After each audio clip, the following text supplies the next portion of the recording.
안녕하세요. 15년차 피부과 전문의 청담일 피부과 원장 김병철입니다. 저희 병원이 눈밑지방 제거술로 많이 알려져 있는데요. 오늘은 저희 병원에 오시는 분들께서 제일 궁금해하고 제일 많이 질문해 주시는 부분들에 대해서 하나하나 답변을 드리겠습니다. 아마 수술을 고민하고 계신 분들이 이 영상을 보시면 많은 도움이 될 거라 생각합니다.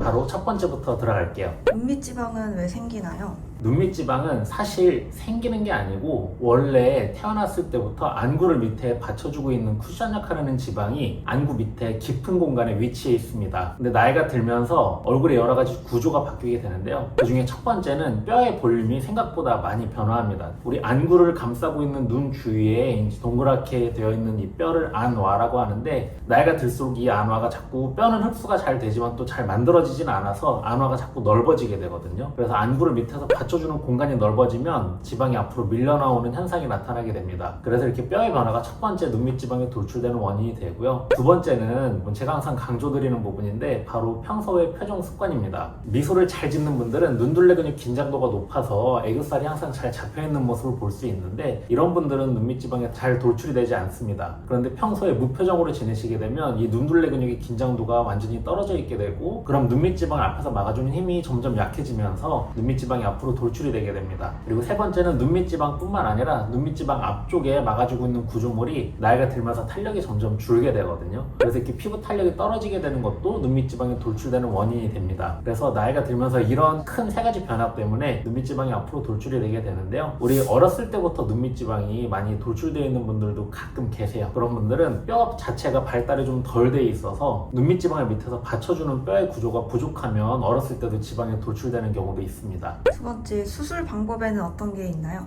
눈밑지방을 수술하는 방법은 크게 절개 방법과 비절개 방법 두 가지로 나눌 수 있습니다. 이 절개라는 건 이제 피부를 절개하는 것을 의미하고요. 피부를 절개하는 방식으로 치료하는 게 우리 많은 분들이 알고 계시는 하안검 수술 방식입니다. 이 피부랑 눈둘레 근육을 이렇게 칼로 절개를 하고 피부를 벌린 다음에 벌어진 틈을 통해서 눈밑지방을 제거를 하거나 또는 재배치를 하거나 이렇게 해결해주는 방식. 그리고 나이가 들수록 피부가 탄력이 떨어지면서 늘어져 있고 주름이 잡혀 있으면 일정 부분을 잘라내서 남은 피부를 위로 당겨서 꿰매 붙이는 방식의 치료가 하안검 수술 방식입니다. 그리고 아까 제가 비절개라고 말씀을 드렸는데, 이거는 피부를 절개하지 않는다는 뜻이고요. 비절개라고 하는 방식도 눈을 뒤집어서 결막 안쪽을 레이저로 어느 정도 열고 들어가서 수술을 하게 됩니다. 피부에 절개가 없기 때문에 눈매가 바뀌거나 인상이 바뀔 가능성은 하안검 방식보다는 비교적 적다라고 생각을 해주시면 될 것 같고요. 비절개 방식으로 치료하는 것도 크게는 두 가지 방식으로 나눌 수 있습니다. 첫 번째는 요새 가장 많이 하는 눈밑지방 재배치 방식이 있고, 두 번째는 이제 저희 병원에서 치료해드리고 있는 눈밑지방 제거 방식이 있습니다. 개인적으로는 나이가 들어가실수록 피부에 칼대는 건 얼굴이 조금 부자연스러워지거나 인상이 바뀔 가능성이 조금이라도 더 있기 때문에 비절개 방식으로 하시는 것이 조금 더 자연스러운 결과를 위해서 중요하다고 생각합니다.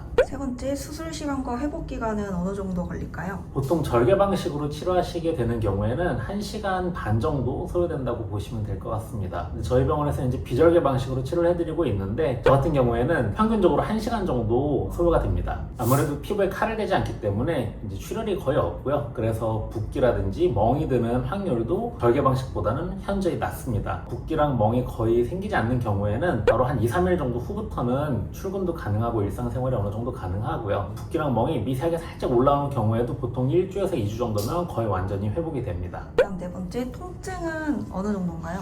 통증에 대해서 걱정하시는 분들이 진짜 많이 계신 것 같아요. 저희 병원은 모든 치료를 수면 마취 없이 국소 마취만으로 진행을 해드리고 있는데요. 제가 확실하게 말씀드릴 수 있는 건, 통증이 심하다고 하면 수면 마취 없이 치료 자체가 불가능합니다. 국소 마취만으로 확실하게 마취를 해드리고 치료를 진행하기 때문에 통증이라고 느끼기는 거의 힘드실 거고요. 약간의 불편감 정도? 우리 뭔가 레이저 사용할 때 약간 따뜻한 느낌이라든지 뭐가 약간씩 만져지는 느낌 정도가 살짝 느껴지는 정도지 막 통증이 있거나 그러진 않습니다. 됩니다. 효과는 얼마나 오래 지속되나요? 눈밑 지방을 재발 가능성이 있는 부분까지는 충분히 제거를 해드립니다. 충분히 제거한다고 해서 무조건 이 눈밑 지방을 다 빼는 게 아니고요. 기능적으로 필요한 부분은 남겨놓고 이미 돌출돼서 앞으로 튀어나온 지방은 기능을 잃어버린 미용적으로 문제만 일으키는 불필요한 지방이거든요. 재발 가능성이 있는 부분까지는 제거를 잘 하고 또 마무리를 확실하게 해드리기 때문에 저희 병원에서 치료하신 경우에는 눈밑 지방이 다시 재발될 일은 거의 없다라고 보시면 됩니다. 그런 경우에도 혹시나 재수술이 필요한 경우도 있을까요? 아주 드물기는 하지만 눈밑 지방 양이 굉장히 많아서 제가 아무리 꼼꼼히 제거해도 숨어있던 저 뒤쪽에 있는 지방이 추후에 밀려나오는 경우가 아주 드물게 계세요. 그런 경우에는 제가 그냥 책임지고 재수술을 다시 해드리고 있습니다. 수술 받은 후 주의해야 될 점은 뭔가요? 결막은 혈관이 굉장히 많이 발달되어 있는 조직이고요. 배라든지 머리 쪽에 압력이 세게 들어가면 미세한 혈관들이 출혈이 조금씩 배어나오면 멍이 드실 수 있거든요. 배라든지 머리 쪽에 압력이 강하게 들어가는 자세랑 행동을 조심해 주셔야 됩니다. 가장 대표적으로는 우리 누웠다가 윗몸 일으키게 하는 자세로 일어나거나 화장실에서 무의식적으로 배에 힘을 꽉 주면서 큰일을 보시거나 입을 막고 재채기를 하시거나 이제 이런 행동들은 배랑 머리 쪽에 순간적으로 굉장히 강한 압력이 걸리는 행동들인데 그럴 때 결막에서 출혈이 팍 생기면 멍이 확 드실 수 있거든요. 그래서 이런 자세를 수술 후에 일주일 정도까지는 잘 지켜주셔야 되는 게 굉장히 중요합니다. 부작용이나 위험성은 전혀 없는 건가요? 대부분은 아주 안전하게 진행이 되지만 제가 최근에 눈밑 지방 수술을 받고 좀 사시가 되셨던 분 케이스를 본 적이 있는데요. 눈밑 지방을 제거할 때 수술을 하다 보면은 안구를 움직이는 근육 중에 하사근이라고 해서 안구를 위쪽 외상방 쪽으로 움직이게 만들어주는 근육을 볼 수가 있거든요. 그런데 이 근육이 손상이 되거나 근육을 움직여야 하는 신경이 손상이 되거나 하면 이 근육의 움직임이 줄어들면 안구가 당연히 외상방 쪽으로 움직이는 제약이 좀 생길 수 있고 그 경우에는 사시가 될 가능성도 있다고 생각을 합니다. 정상적인 해박을 가지고 계신 경우에는 근육이 너무 명확하게 보이기 때문에 이런 근육을 손상시키거나 그럴 가능성이 거의 없다라고 생각을 하는데 재수술을 전 요새 꽤 많이 하거든요. 눈밑 지방 재배치나 하안검 수술하고 눈밑 지방이 재발해서 찾아오셔가지고 재수술을 하시는 분들도 많이 계신데 가끔 가다가 첫 번째 수술할 때 너무 꼼꼼하게 수술해 주신 경우에는 안쪽에 유착이 진짜 심한 경우가 많아요. 그런 경우에는 이 눈밑 지방이랑 주위 구조물들이 막 다 들러붙어서 유착이 되어 있고 단단해져 있는데 이게 지방인지 아니면 유착되면서 섬유화된 조직인지 하사근 근육인지 잘 구분이 안 되는 경우들도 가끔씩 있거든요. 재수술하시는 경우에 안구의 움직임에 문제가 생길 확률이 처음 하시는 분들보다는 조금 더 있지 않을까 싶습니다. 그래서 눈밑 지방 치료를 고려하고 계시다면 최대한 조직 손상을 줄이고 근본적으로 다시 재발하지 않게 해결할 수 있는 방법으로 치료받으시는 것을 고려하시면 좋을 것 같습니다. 그래야 부작용도 최대한 막을 수 있고 안전을 스스로 보장하실 수 있습니다.